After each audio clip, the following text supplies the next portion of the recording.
Assalamualaikum warahmatullahi wabarakatuh. Alhamdulillah pada hari ini kita sudah berada pada tanggal 11 Zulhijjah,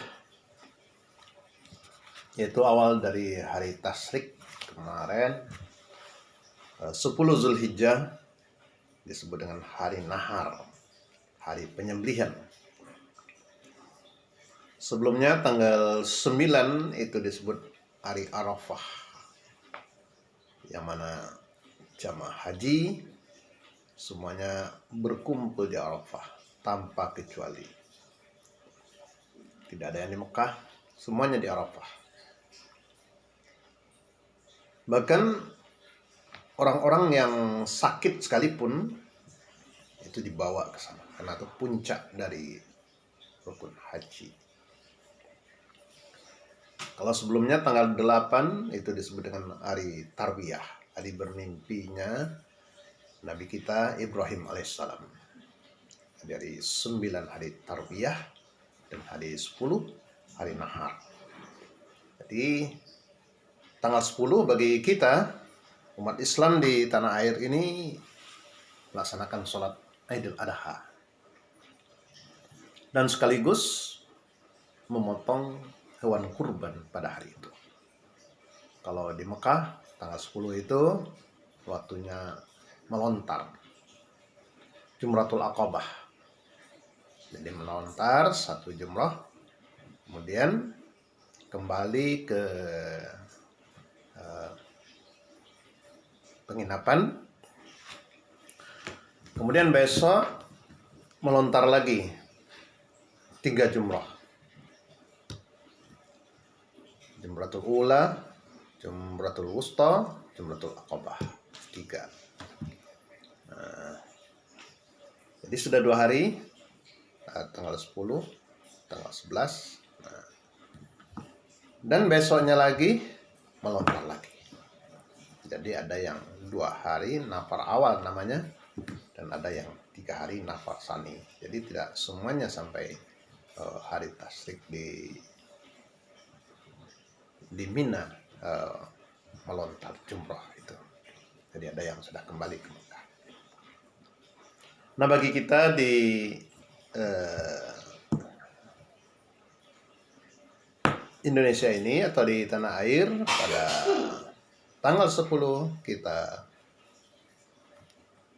melaksanakan sholat Idul Adha dan memotong hewan kurban. Kemudian tidak boleh kita puasa pada hari itu, dan juga pada hari ini tanggal 11 Zulhijjah, dan besok 12 dan 13. Nah, itulah hari Tasyrik. 3 hari ini kita nggak boleh berpuasa, dan juga kita masih boleh untuk memotong hewan kurban. Jadi memotong hewan kurban ini waktunya ada 4 hari. Tanggal 10 kemarin, hari ini, besok, dan besoknya lagi. Jadi boleh. Jadi mana yang masih punya niat ingin berkorban, masih ada waktu, carilah kambing yang bagus, yang tidak pincang, yang tidak kurus. Nah, sembelihlah 1 kambing untuk 1 keluarga, mungkin dengan harga 2,5 juta atau 3 juta. Insya Allah itu tanda kita mendekatkan diri kepada Allah Subhanahu wa taala. Inna a'tainakal kautsar fasholli lirabbika wanhar inna syani'aka huwal abtar. Dan tanda syukur kita atas rezeki yang sudah diberikan oleh Allah kepada kita selama ini. Jadi masih ada waktu. Di samping itu, di samping tanda mendekatkan diri kita kepada Allah, yaitu untuk pengampunan dosa. Karena makhluk-makhluk yang ada di sekitar penyembelihan itu bertasbih dan berdoa kepada Allah Subhanahu wa taala bagaimana supaya diampunkan dosa-dosa orang-orang yang berkorban itu. Kemudian akan diampunkan dosanya sebanyak bulu domba itu sendiri. Dan juga akan ampunkan dosanya sebanyak tetesan darah yang mengalir di tempat penyembelihan. Kemudian bagi si pekorban, makanlah dagingnya, menikmati, mencicipin ala kadarnya. Itu disunahkan disunahkan menikmati daging korbannya.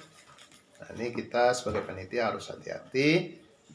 Jadi di situ disunahkan menikmati daging korbannya sendiri. Jadi kita harus pilih yang mana korban sipulan, mana korban sipulan.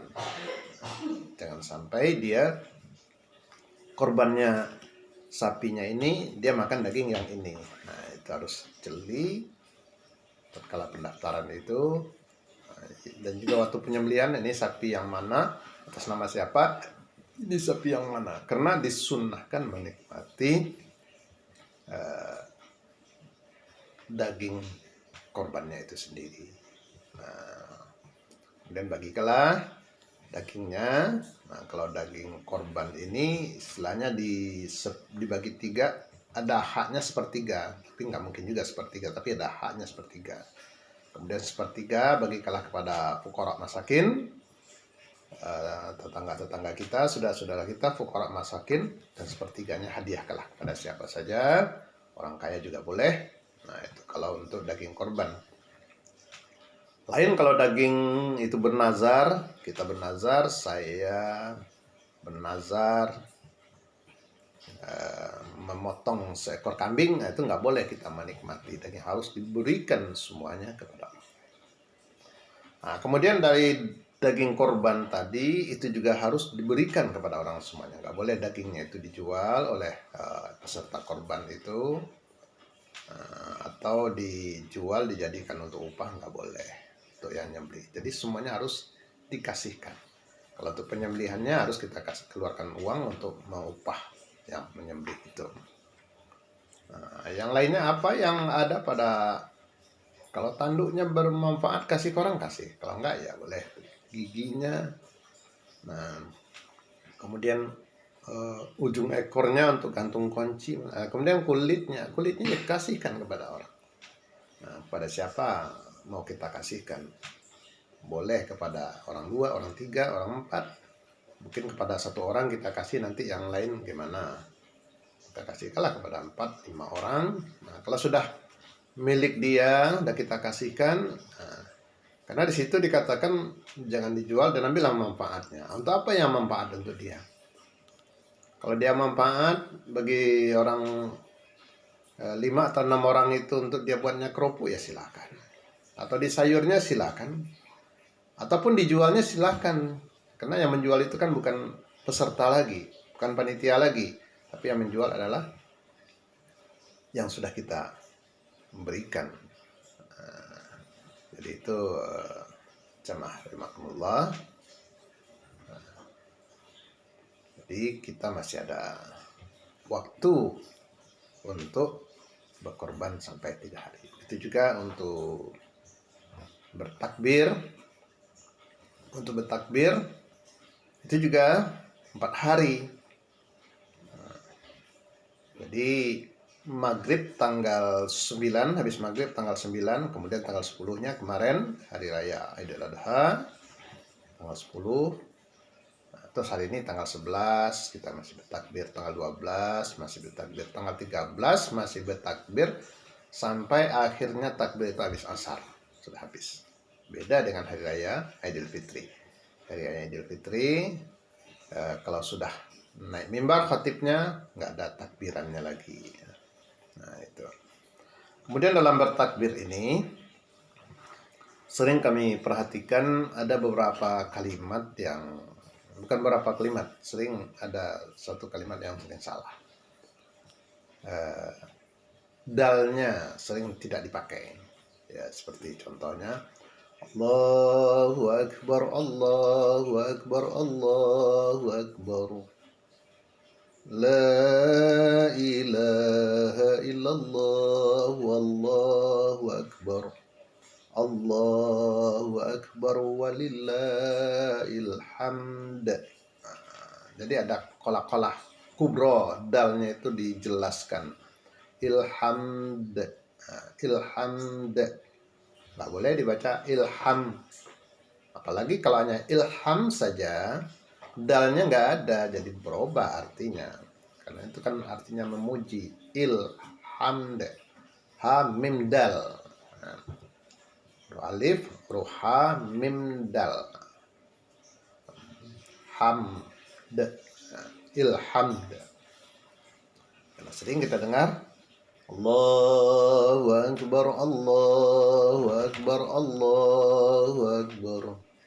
La ilaha illallah, wallahu akbar. Allahu akbar walillahil hamd. Ilham salah itu. Jadi ilhamd. Itu cara membacanya. Takbir. Nah, baiklah, mudah-mudahan yang sudah korban akan diterima korbannya, karena yang sampai itu bukan daging dan darahnya, tapi keikhlasan kita. Dan mudah-mudahan di hari Raya Idul Adha ini kita mudah-mudahan sehat-sehat selalu lah hendaknya, jauh dari segala penyakit, musibah sekarang ini, wabah yang sama-sama kita ketahui, kadang dalam satu rumah itu 2-3 yang sakit sekarang ini. Sering kita mendengar saudara-saudara kita sakit. Nah, mudah-mudahan sembuh. Kita doakan siapa saja saudara-saudara kita yang mendengarkan video ini, mudah-mudahan disembuhkan oleh Allah Subhanahu wa taala. Diangkat penyakitnya.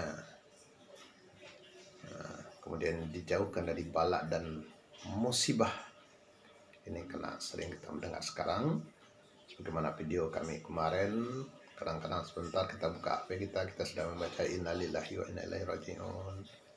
Pernah kemarin itu subuh-subuh sudah membaca innalillahi wa inna ilaihi raji'un. Pagi-pagi sudah membaca lagi. Zuhur sudah membaca lagi. Bahkan sampai satu hari itu di handphone ini membaca innalillahi wa inna ilaihi raji'un. 5 orang masih saudara-saudara semua.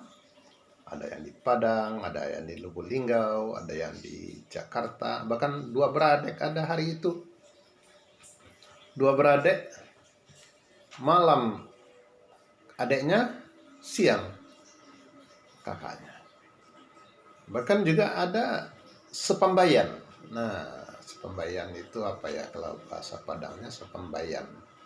Sepembayan itu 2 orang yang istrinya 2 beradik. Jadi istrinya itu 2 beradik. Nah, suami-suaminya itu meninggal itu juga dalam sehari semalam itu juga terjadi kemarin. Di Lubuk Linggau meninggal malamnya sekitar jam 12 ya. Nah, itu suami adiknya. Kemudian pagi jam 4 juga meninggal suami dari kakaknya. Nah, itu terjadi pada hari itu. Dan juga pada hari itu 2 beradik, satu meninggal di Merasi, Sumatera Selatan. Nah, kemudian siangnya meninggal juga saudaranya di Padang, di Tabim. Nah, inilah sering kita mendengar hal-hal itu. Maka oleh karena itu, sebagaimana pernah juga kami sampaikan, bahwa hari ini kita membaca handphone kita, bahwa kita mendengarkan berita itu. Dan mungkin besok saudara kita yang menulis di handphonenya bahwa innalillahi wa inna ilaihi raji'un, telah meninggal saudara kami sebulan kita yang diberitakan. Maka sebelum itu, marilah kita tingkatkan amal ibadah kita perbaiki diri kita minta ampun atas kesalahan selama ini, karena tidak ada kita yang tidak salah kepada orang tua, kepada saudara, kepada keluarga, tetangga. Nah, salah karena meninggalkan kewajiban. Nah, kemudian kita kerjakanlah perintah-perintah Allah itu, yang wajib-wajib sholat terutama, jangan sampai tidak sholat, karena itu yang diperiksa nanti. Yang pertama sekali diperiksa sholat, dan juga amal-amal yang lain akan diperhitungkan kalau kita itu sholat. Nah, habis itu kerjakanlah amal-amal soleh, sedekah, baca Quran dan lain sebagainya. Kemudian perbaiki hati kita dari sifat-sifat tercela, supaya amal-amal ibadah kita itu nggak rusak, nggak hapus, supaya kita tidak dibenci oleh Allah. Jangan sombong, jangan takabur, jangan iri, dengki, hasud, suuzon, semuanya itu tinggalkanlah. Nah, ini saja pada hari ini yang dapat disampaikan renungan subuh pada tanggal 11 Zulhijjah 1442 Hijriah. Mohon maaf lahir dan batin. Mudah-mudahan bermanfaat. Billahi taufiq wal hidayah. Assalamualaikum warahmatullahi wabarakatuh.